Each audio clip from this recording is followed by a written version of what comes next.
Now that you've mastered the Guild Wars 2 combat system and things are getting perhaps too easy, it's time to look at endgame content. I guess I'll start out with what Guild Wars 2 endgame is not.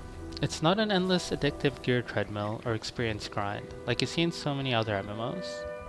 As someone who has invested thousands of hours on various MMOs, Guild Wars 2 was a breath of fresh air in that I never felt like I needed to play a minimum of X hours a day to not miss out or fall behind.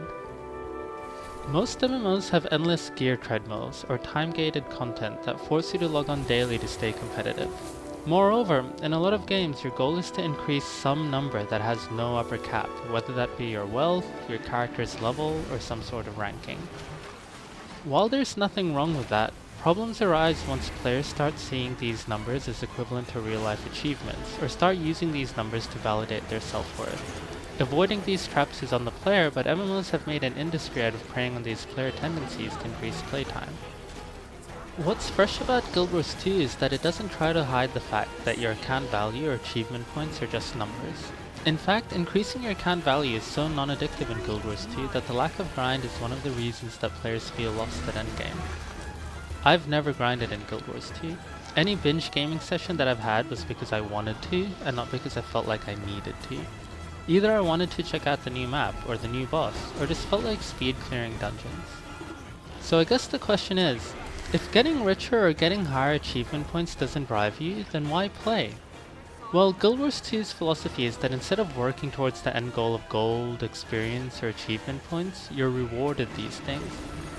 Your end goal is to have fun and just enjoy the content. In a lot of games, you have to grind specific content for decent gold per hour or EXP per hour. In contrast, Guild Wars 2 affords you the freedom of doing pretty much whatever you want and you'll be rewarded appropriately. Don't get me wrong, there are still grinds available to those who want to grind, like the Silver Wastes meta. The important thing is that grinding barely gives you more rewards than just playing, and the grind itself can be quite fun in Guild Wars 2.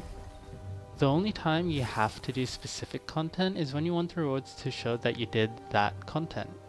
One of the benefits of this approach is that new content released in patches or whatever does not invalidate old content, which keeps the game feeling alive across the board. Now, the next question would be, what do we do around endgame? First things first, Guild Wars 2 is still an RPG, so you'll need to reach the level cap, unlock your masteries and specializations, and gear your character. The key with Guild Wars 2 is that this process eventually ends, and any new masteries, specializations, or gear released in updates will not be necessary to enjoy the game. They only serve to provide fresh new ways of playing the game. Once your character is ready, it's up to you to judge your skill and take on appropriate challenges.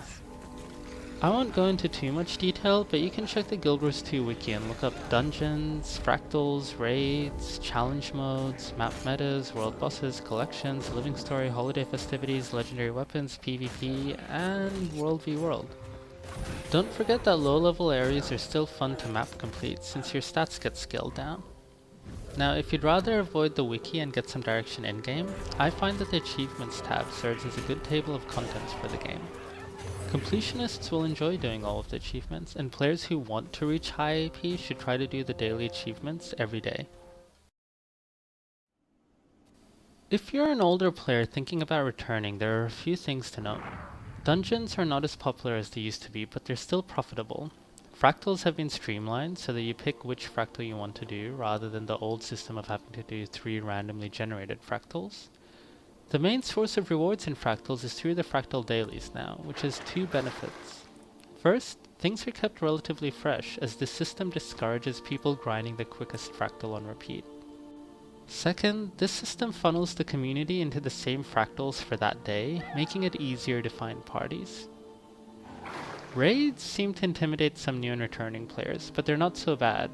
Once you're confident in your mechanical skills, just read a guide on one of the easier raids and then join a training run on the LFG. If you can't find a training run, start your own. You'll be surprised at how many people are waiting to join a training run, but are too timid to start their own. If you're more into PvP or World v World, these play modes have had their rewards overhauled in the last year. Each of these have reward tracks for participation and another reward track for the league system. In World v World, the league system rewards you according to how well your team is doing and how active you've been. While in PvP, the system rewards you according to how fast you've been ranking up during the season.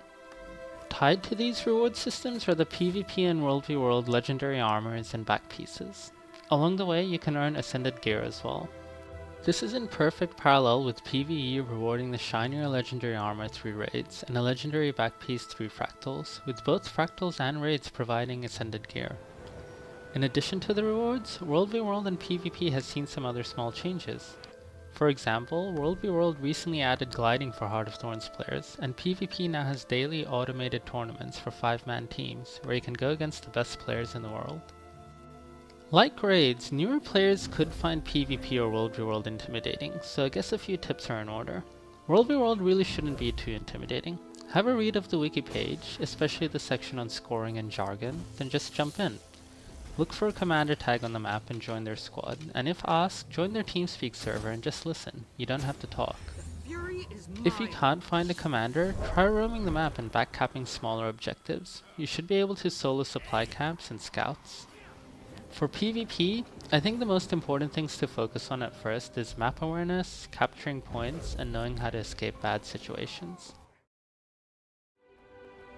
So I've talked about what we play and why we play it, along with how you earn rewards. But the question on most people's lips is, but what are the rewards? You may notice that the harder content spits out ascended gear relatively frequently, and there are usually means to get the gear you want rather than having RNG give you gear with useless stats. The idea is that you can use excess drops to try another build on your main, or simply gear up your other characters. This goes hand in hand with the fact that almost everything in Guild Wars 2 is account bound rather than character bound, and getting a character to level 80 is actually pretty easy. Other than ascended gear, the main loot in Guild Wars 2 Endgame is skins. If that sounds silly, take a moment to think about loot in other MMOs.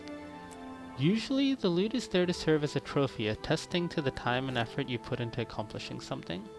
Either that, or the loot is gear that makes you even stronger.